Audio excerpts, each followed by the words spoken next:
Assalamualaikum dan selamat sejahtera.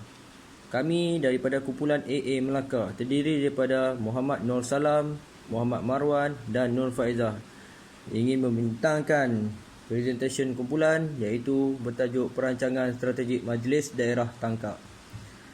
Pengenalan yang pertama ialah penguasa tempatan Majlis Daerah Tangkak merupakan kerajaan di peringkat ketiga selepas Kerajaan Persekutuan dan Kerajaan Negeri.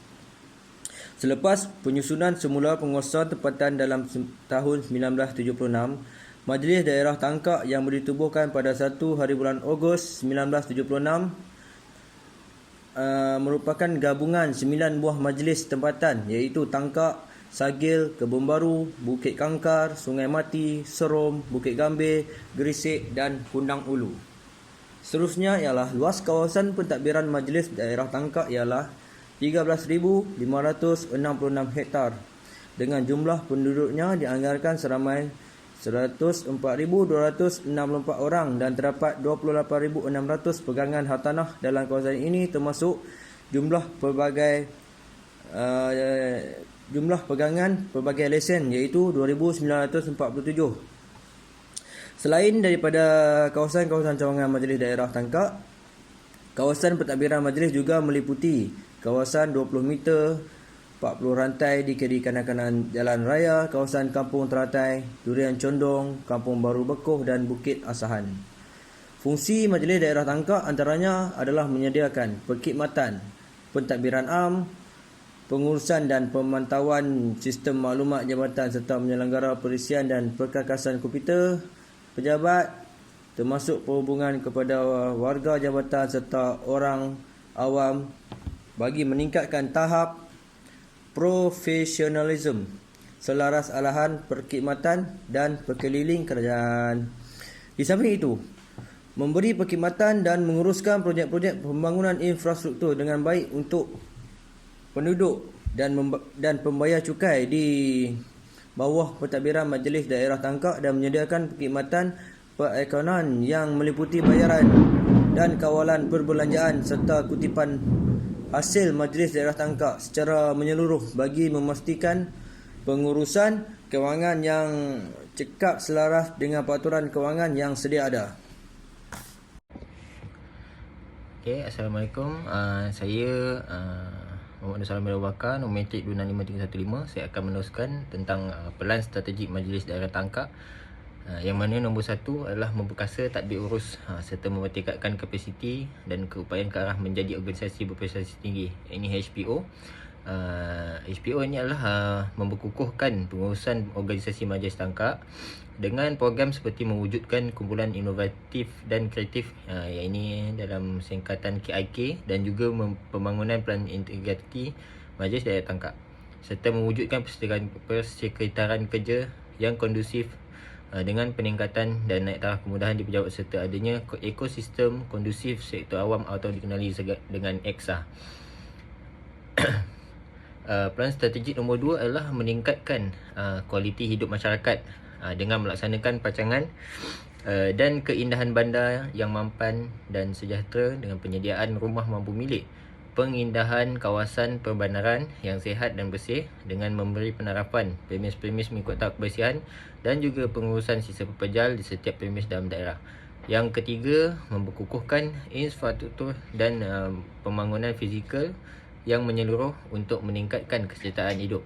Yang ini dengan memperkukuhkan aset dan kemudahan awam dengan adanya penyelenggaraan setiap aset mengikut jadual ditetapkan, menambah baik dan meningkatkan pembangunan fizikal dengan mewujudkan bandar selamat, bandar hijau dan juga bandar mampan.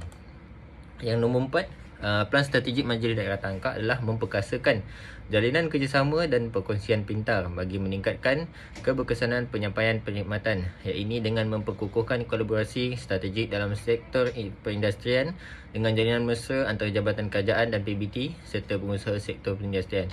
Membentuk masyarakat minda kelas pertama melalui kesedaran pendidikan dengan gerak mesra seperti Jom Bersih dan komuniti mencegah AIDS serta memperkukuh kerjasama untuk menambah baik dan penyampaian perkhidmatan pihak berkuasa tempatan dengan memberi ceramah di institusi pendidikan. Assalamualaikum dan selamat petang. Saya Nur Faizah binti Mak Arsyad, nombor metrik 260793.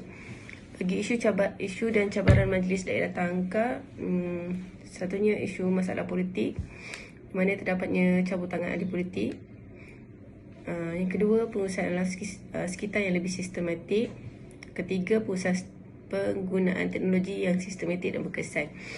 Isu dan cabaran MDT dalam aspek sosial juga amat penting jika melihat peranan MDT pada masa sekarang, kerana aspek sosial seperti kualiti hidup, isu perumahan, kemiskinan, gejala sosial, jenayah, masalah pembandaran, kebanjiran pekerja asing dan sebagainya adalah amat mencabar. Dan keadaan ini merupakan kesan langsung daripada keadaan globalisasi yang memberi kesan kepada sektor ekonomi serta kehidupan sosial pada masyarakat kini. Penurunan hidup masyarakat di dalam bandar merupakan antara isu utama kepada pembangunan bandar yang tidak diuruskan dengan baik. Bagi cadangan penambahbaikan, pihak MDT perlu mencari sumber pendapatan baharu dan tidak bergantung sepenuhnya pada hasil kutipan cukai sebagai sumber pendapatan utama bagi mengelak defisit dalam belanjawan seperti dengan program keusahawanan dari pelbagai aspek pertanian, perusahaan dan segala dalam belanjawan seperti dengan program keusahawanan dari pelbagai aspek pertanian, perusahaan dan sebagainya. Bagi mengatasi masalah sosial pula, perlu wujudkan jawatankuasa induk menangani gejala sosial peringkat daerah yang berperanan untuk menjadi ejen yang dapat menghasilkan perancangan strategik dalam meningkatkan usaha menangani masalah sosial secara efektif. Selain itu juga, kita boleh melaksanakan latihan kemahiran bersiri secara bulanan atau mingguan dengan fokus kepada minat remaja dan belia masa kini. Seterusnya, kita dapat mewujudkan talian kasih yang mana ia akan memudahkan remaja, belia atau ibu bapa untuk mendapatkan hikmat nasihat dan panduan atas isu yang berkaitan seperti aspek ekonomi, pendidikan dan agama. Kesimpulan daripada perancangan strategik di Majlis Daerah Tangkap, yang mana Majlis Daerah merupakan satu organisasi yang penting di peringkat daerah, terutama di daerah Tangkap, yang mana ia menjadikan satu daerah Tangkap iaitu satu bandar atau kawasan yang makmur, bersih dari segala gejala negatif serta dapat memupuk nilai murni sesama masyarakat setempat. Itu saja. Terima kasih.